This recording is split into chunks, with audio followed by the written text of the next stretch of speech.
Bonjour à tous, merci de suivre RTI 1 ce vendredi 6 mars. Le chef de l'État ivoirien a reçu hier la délégation du Fonds monétaire international qui conduit la 3e revue du programme économique et financier de Côte d'Ivoire et ensuite le président de la commission de l'Union économique et monétaire ouest-africaine. 151 migrants ivoiriens sont rentrés hier soir de Libye. Des retours qui portent à 2000 le nombre de migrants en situation de détresse qui sont revenus en Côte d'Ivoire sur les 7052 dénombrés en Libye. L'ex-présidente sud-coréenne Park Geun-hye a été condamnée à 24 ans de prison. Verdict du procès du scandale de corruption qui avait entraîné sa chute en 2017. Elle a été jugée coupable de corruption et abus de pouvoir. Bienvenue à tous dans ce 13h. Une délégation du Fonds monétaire international FMI a été reçue par le chef de l'État ivoirien. Elle conduit la 3e revue du programme économique et financier de Côte d'Ivoire. Elle a présenté ses conclusions au président Alassane Ouattara. Le point de Viviane Aïma. Après un séjour de 2 semaines à Abidjan, du 22 mars au 5 avril, pour observer tous les indicateurs de l'économie ivoirienne, et ce, dans le cadre de la 3e revue du programme économique et financier de la Côte d'Ivoire, soutenue par le FMI, la délégation du Fonds monétaire international est venue présenter ce jeudi ses conclusions au président de la République. En ce qui concerne la performance économique, la croissance du PIB est estimée à 7,8% en 2017. Tiré par l'ensemble des secteurs de l'économie. L'inflation est restée faible, à moins d'1%, bien en dessous de la norme de 3% de l'UMOA. Des bonnes performances ont été enregistrées en 2017 par la Côte d'Ivoire dans le cadre de la mise en œuvre du programme, appuyé par le FMI. Alors, tous les critères de performance quantitatifs, y compris le déficit budgétaire pour fin 2017 ont été atteints. Le déficit du solde budgétaire devrait se situer à 3,75% du PIB cette année-ci, avec une convergence envers 3% du PIB l'année prochaine, qui est conforme avec la norme budgétaire régionale de l'UMOA. Les perspectives pour la croissance en 2018 et le moyen terme restent solides pour une croissance soutenable et inclusive. L'équipe et les autorités soulignent la nécessité d'accélérer les réformes structurelles pour maintenir une croissance forte, soutenue et inclusive. Conclusion encourageante, la Côte d'Ivoire toujours bonne élève et encore dans les limites autorisées pour bénéficier de l'appui du FMI. Le président de la Commission de l'Union économique et monétaire ouest-africaine UEMOA, Abdallah Bourahima, a aussi été reçu par le président Alassane Ouattara. Viviane Aïma. C'est exactement le 10 avril 2017, lors du sommet extraordinaire de l'UEMOA organisé ici à Abidjan, que l'actuel président de la Commission de l'Union économique et monétaire ouest-africaine, l'ancien ministre nigérien de l'économie et des finances, Abdallah Bourahima, a été élu.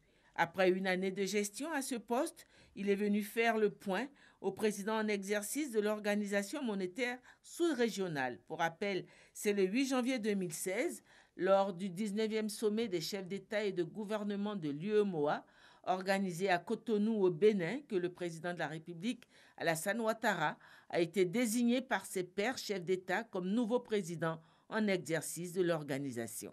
J'ai brièvement exposé au président de la République l'état de mise en œuvre des décisions à travers d'abord le collectif budgétaire qui a été approuvé en juin 2017, qui a consacré le basculement du prélèvement communautaire de solidarité de 1% à 0,80, l'élaboration d'une feuille de route 2017-2021 qui fixe les objectifs et les missions de l'Union en lien avec les orientations qui ont été définies à Abidjan le 10 avril 2017.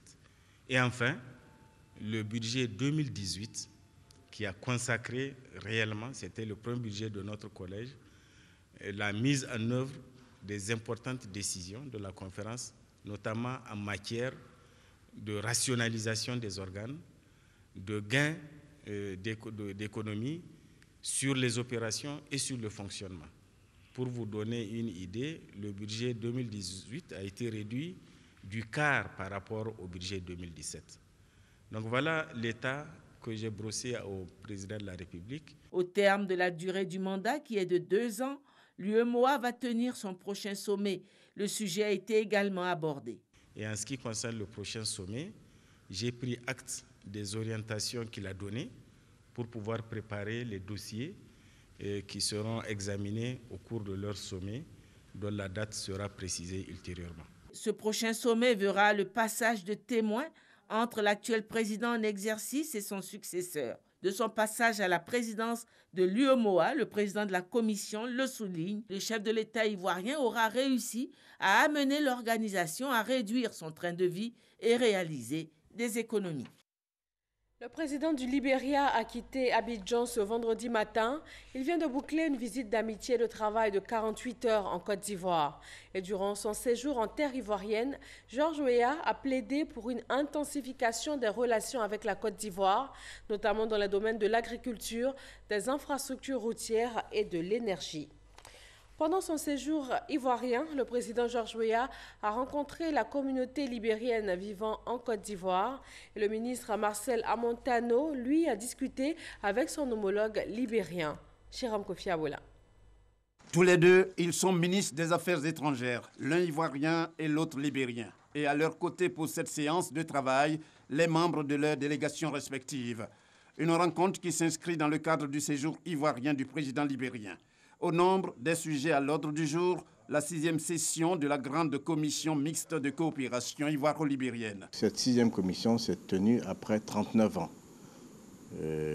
entre la 5e et la 6e commission, due à la guerre au Libéria et au conflit également que notre pays a connu. Le président Georges Weah vient d'être élu, il vient de mettre en place un gouvernement avec de nouveaux ministres, dont 3 sont présents ici, le ministre des Affaires étrangères, le ministre du Transport et le ministre des Relations intérieures. Et nous avons considéré qu'il était important d'avoir avec eux un échange sur les accords signés à l'occasion de cette 6e session de la commission mixte, voir s'ils souhaitaient compléter la liste de ces accords conformément à la vision du président Weah et tenir très rapidement une réunion de suivi de la mise en œuvre de ces accords. Mais avant cette séance de travail avec les ministres ivoiriens et libériens des Affaires étrangères, il y a eu la rencontre entre le nouveau président du Libéria et la communauté libérienne en Côte d'Ivoire. À l'arrivée de Georges Mané Weah dans la salle de conférence du ministère des Affaires étrangères, pour ce moment d'échange, c'est l'exultation totale avec en filigrane les drapeaux libériens dans pratiquement toutes les mains brandies en l'air, signe que ce contact avec le nouveau président du Libéria est entendu par ces Libériens en Côte d'Ivoire, signe aussi que loin de leur pays, ils y sont réellement attachés. Lancement aujourd'hui des travaux de réhabilitation du pont Félix Houphouët-Boigny par le Premier ministre Amadou Gon Coulibaly. Cet important chantier va durer 3 mois pour un coût de 41 milliards de francs CFA. Il a bénéficié du soutien financier de la France à travers le contrat de désendettement et de développement C2D. Les travaux visent essentiellement le renforcement de l'armature du pont qui a fortement été éprouvé depuis sa mise en service en 1958. Coopération entre la Côte d'Ivoire et le Mali. Le Premier ministre ivoirien Amadou Gon Coulibaly a eu une rencontre avec son homologue malien Soumeylou Boubeye Maïga. La rencontre a été placée sous le sceau du renforcement de la coopération bilatérale entre les deux pays. Sidonie Davila. La harmonisation des politiques de défense et de sécurité de deux pays face à la menace terroriste. Assurer la mise en œuvre effective de tous les accords signés entre les deux parties et accélérer la réalisation des principaux chantiers retenus. Encourager les hommes d'affaires des deux pays à accroître et diversifier leurs activités de part et d'autre. Ce sont là les nouveaux défis auxquels font face la Côte d'Ivoire et le Mali. Deux pays voisins dont l'excellence des rapports n'est plus à démontrer. La visite de travail et d'amitié du Premier ministre malien est d'ailleurs une preuve supplémentaire Des bons rapports que la Côte d'Ivoire partage avec le Mali, relève Amadou Gon Coulibaly, le Premier ministre ivoirien. Cette coopération s'avère essentielle pour la stabilité de notre sous-région, confrontée à des défis multiformes, notamment en matière de sécurité, avec les questions récurrentes du terrorisme et de l'immigration clandestine. Je voudrais à cet égard exprimer tout le soutien et la solidarité du gouvernement ivoirien au gouvernement malien dans sa lutte contre le terrorisme et dans ses efforts pour le retour définitif et durable de la paix au Mali. Soumelou Boubèye Maïga, le Premier ministre et chef de gouvernement malien, porte également un intérêt particulier à cette coopération dont le défi majeur reste la sécurité. Les attentats que nous connaissons au Mali, que vous avez connus un moment ici, ont prouvé que la sécurité de nos deux pays est indivisible, comme la sécurité aussi de l'ensemble de la région. C'est pourquoi nous inscrivons aussi notre démarche dans une volonté de construire ensemble un espace commun de sécurité et de stabilité, mais un espace commun de promotion humaine et de développement. Pour débattre des points clés de leur coopération, les échanges se sont poursuivis au cours d'une séance de travail.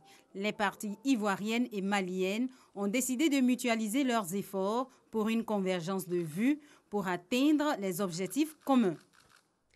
Dans l'actualité politique nationale, le ministre d'État chargé du dialogue politique et des relations avec les institutions a été élu président du Sénat ivoirien. Il a obtenu 65 voix sur les 66 votants, tous des sénateurs élus. Jano Aoussou Kouadio était le candidat unique. Herman Guivet. Aoussou Kouadio Jano, élu président du Sénat ivoirien. Le verdict des urnes, acclamé par toute l'Assemblée des sénateurs, témoigne de la grande confiance que lui vouent 65 des 66 électeurs qui ont répondu à la convocation du doyen d'âge ce 5 avril 2018. En qualité de président d'institution, il reçoit ses premiers honneurs militaires et dans ses habits neufs de président du Sénat ivoirien, il accorde sa première interview. Les défis sont importants, la responsabilité est grande. Diverses émotions me traversent. Très content parce que on travaille à reconstruire la Côte d'Ivoire avec le président Ouattara, le président Henri Konan Bédié, reconstruire la Côte d'Ivoire dans tous ses compartiments, principalement dans ces compartiments relatifs à la paix, à la cohésion sociale. Parce que sans paix, sans cohésion sociale, sans unité, sans union des fils d'un pays, on ne peut pas bâtir le pays. Dieu merci, grâce aux efforts conjugués du président Alassane Ouattara avec le président Henri Konan Bédié, nous avons retrouvé la paix. Cette institution qui vient d'être installée, c'est-à-dire le Sénat, va contribuer à prendre en compte les problèmes des populations à la base. Nous devons prendre des lois essentielles qui permettent de faire avancer le progrès économique, mais surtout la paix. Aoussou Kouadio Jano est décrit par les sénateurs électeurs comme un homme de confiance, homme d'expérience, en quelques mots, l'homme de la situation. Nous connaissons tous le parcours du Premier ministre Aoussou Jano. C'est un homme excellent et donc nous sommes très satisfaits qu'il puisse diriger le Sénat. Il fait l'unanimité et nous espérons qu'il pourra dignement mener à bien le Sénat. En termes de choix, c'est le bon choix. De façon unanime, tous les sénateurs ont porté leur choix sur lui. Pour l'élection du vénérable Aoussou Kouadio Jano à la tête du Sénat de Côte d'Ivoire, parce qu'il est rassembleur. Fier, en tant que gouverneur, d'avoir participé à cet événement historique et en tant que simple citoyen ivoirien, fils de Yamoussoukro. Élu premier président du Sénat ivoirien, né le 6 mars 1951, ce haut cadre du PDCI RDA a été Premier ministre de Côte d'Ivoire de mars à novembre 2012. La rentrée solennelle du Sénat est prévue pour le 12 avril prochain dans la capitale politique ivoirienne. 151 migrants rentrent en Côte d'Ivoire en provenance de la Libye, parmi eux des blessés dont un cas grave. Leur retour a été facilité par une collaboration de l'Organisation internationale pour la migration et des autorités ivoiriennes. Cette nouvelle arrivée porte à 2000 le nombre de migrants en situation de détresse qui sont revenus en Côte d'Ivoire sur les 7052 dénombrés en Libye. Moussa Konaté. Ils sont au nombre de 151 migrants dans ce vol. Parmi eux, des blessés, dont un cas grave. Ces jeunes, partis à la recherche d'une vie meilleure, auraient vécu dans des conditions difficiles en territoire libyen. J'aimerais demander excuse à mes parents aussi, parce qu'ils m'avaient conseillé de ne pas aller, mais j'ai refusé. J'ai fait les choses avec mes parents, je ne pouvais plus me retourner. Il fallait que j'aille jusqu'au bout. Donc j'ai essayé, je n'ai pas pu. Puis j'ai été au moins kidnappé au moins 3 à 4 fois. Ils m'ont fait travailler pendant 6 mois à 7 mois. C'est le bastonnage la nuit comme le jour. Je vivais à la maison en tant qu'un jouet. Je partais en entraînement, bon, un jour c'est venu enlever tol sur nous. Et puis nous a ramassé pour aller dans la prison comme ça. C'est dit prison, bon, c'est au dehors, mais c'est sous-sol. Ça veut dire que c'est au coup seulement au dehors. Maintenant ta main, le reste c'est en bas de la terre. Même quand tu veux rentrer, on dit déportation volontaire. Tu te rentres à la police, ah bon, je vais retourner chez moi. On te fouille, on prend tout ce que tu as, même la carte mémoire, on ne laisse pas. En plus, il faut de l'argent. Moi-même, ils m'ont pris 1500 €, plus 450 dinars. Par les 450 dinars, c'était mon land de manger. Les 1500 €, c'était sur moi parce qu'il n'y a pas de banque là-bas. Tu ne peux pas déposer de l'argent à la maison aussi. Nous, même si tu as 1 milliard, tu vas te promener avec ça en Libye. Je suis allé me rendre, j'ai dit je vais me retourner chez moi. Et maintenant, on prend tout mon argent, mon téléphone, ma carte mémoire. Maintenant, ils me gardent pendant 2 mois s'ils sont prêts et ils me font partir. Ces migrants, encore sous le choc de l'horreur, bénéficient d'assistance de l'Organisation internationale pour la migration et des autorités ivoiriennes.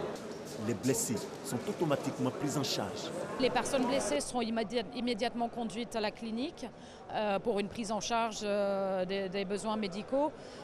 Nous avons ici également un urgentiste qui est présent, une infirmière et puis bien sûr le SAMU est là aussi, puisqu'il y a plusieurs migrants qui se plaignent quand même de douleurs ou de maladies causées par le froid ou par les conditions dans les centres de détention. C'est le 10e vol retour de rapatriement volontaire depuis le déclenchement de la crise migratoire.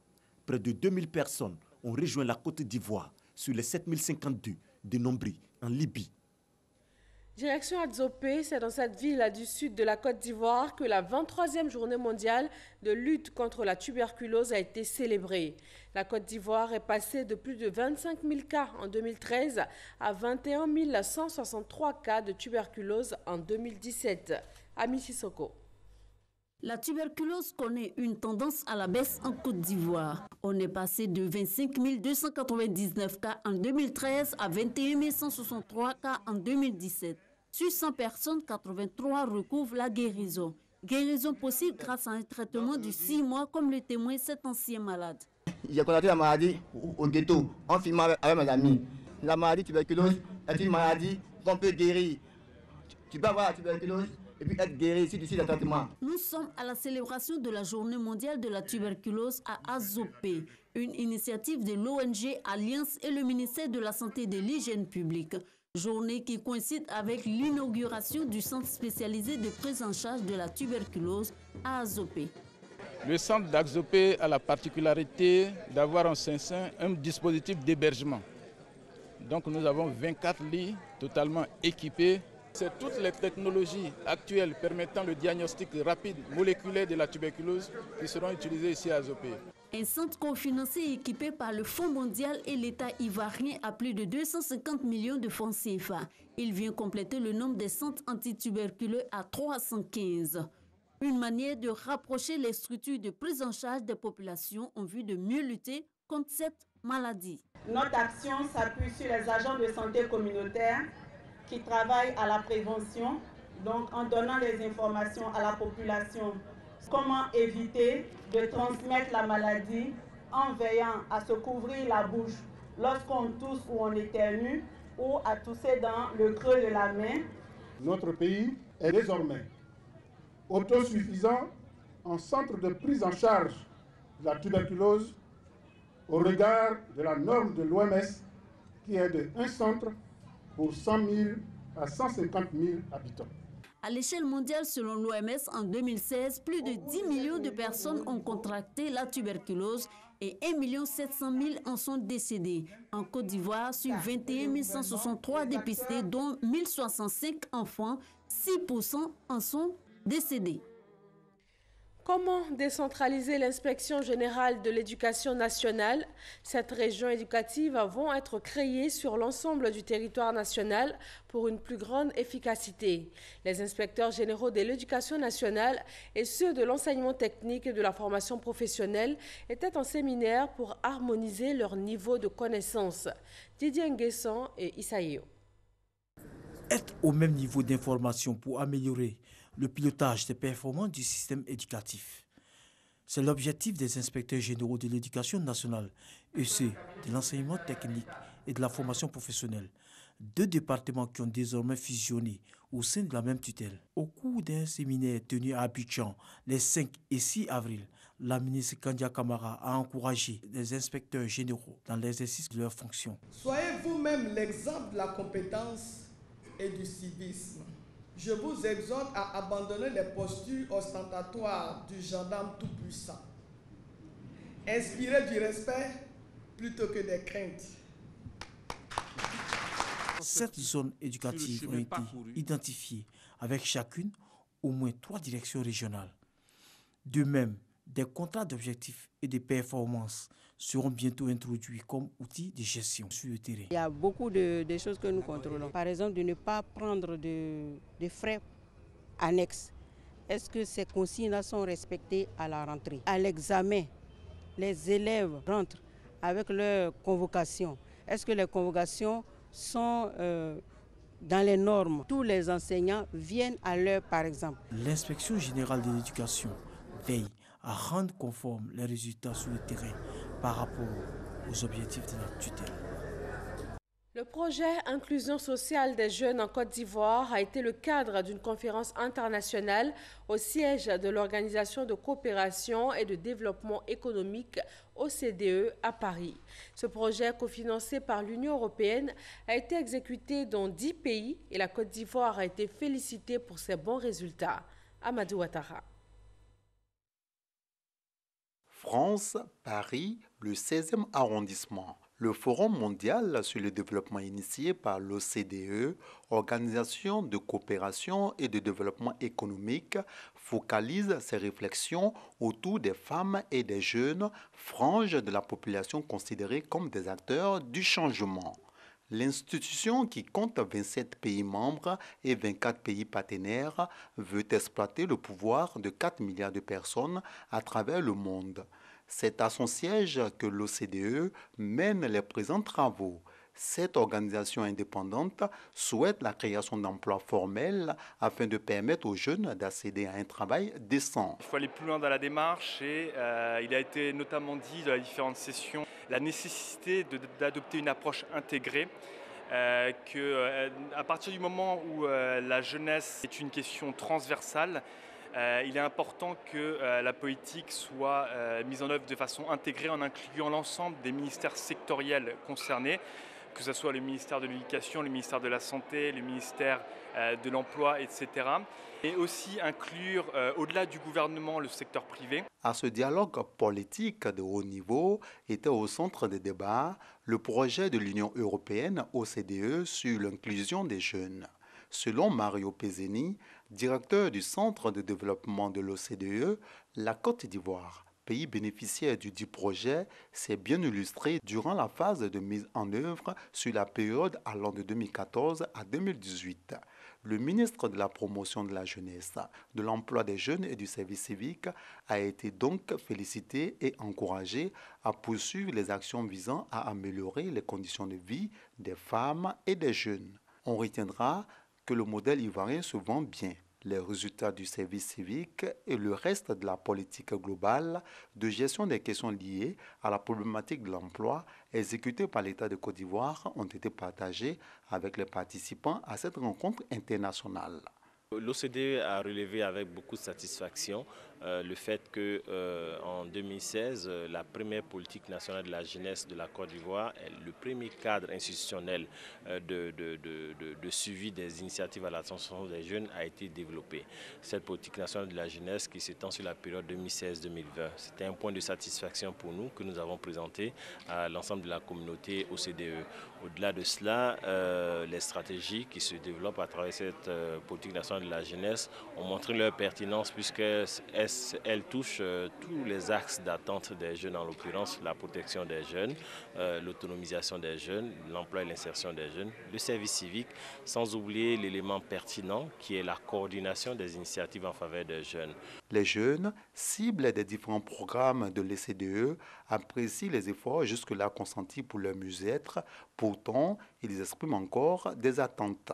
Mes attentes, je pense que je les dirigerai plus au niveau politique et au niveau technologique, c'est-à-dire que je pense que grâce à l'éducation et à l'orientation, on doit promouvoir en fait les métiers scientifiques et technologiques aux femmes, et très tôt il faut orienter les filles vers tous ces métiers-là qui sont peu connus des petites filles. Il est vraiment important que les choses se fassent sur le terrain pour une meilleure inclusion des jeunes et des femmes pour que l'Afrique se développe. Parce que l'Afrique ne se fera pas sans les jeunes ni les femmes. C'est vraiment de l'action. Le projet Inclusion sociale des jeunes a eu pour objectif de renforcer les capacités des acteurs nationaux en matière de compréhension des multiples dimensions de l'inclusion des jeunes, de conception et d'évaluation de politiques en faveur de la jeunesse. Le projet conduit par l'OCDE et cofinancé par l'Union européenne a été exécuté dans 10 pays, dont la Côte d'Ivoire. Les autres pays bénéficiaires sont le Togo, l'Éthiopie, l'Afrique du Sud, le Pérou, le Salvador, la Moldavie, la Jordanie et le Cambodge. Direction le village de Tanou-Sakassou, commune de Boaké, pour l'hommage rendu aux pionniers de l'évolution du village, ceux qui ont posé des actions de développement pour l'essor de leur localité. Un hommage aussi pour encourager les jeunes générations à s'intéresser au développement local. Et c'est un reportage de Soro Corona. Construction d'une école primaire, électrification, adduction d'eau potable, lotissement du village de Tanou-Sakassou, des réalisations à l'actif des filles et fils du village, des réalisations qui ont permis à Tanou-Sakassou d'être un village moderne.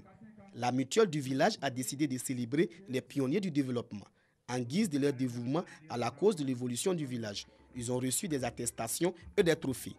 Les récipiendaires saluent cette marque de reconnaissance. C'est une fierté, c'est une joie. Et je les félicite, je leur dis merci.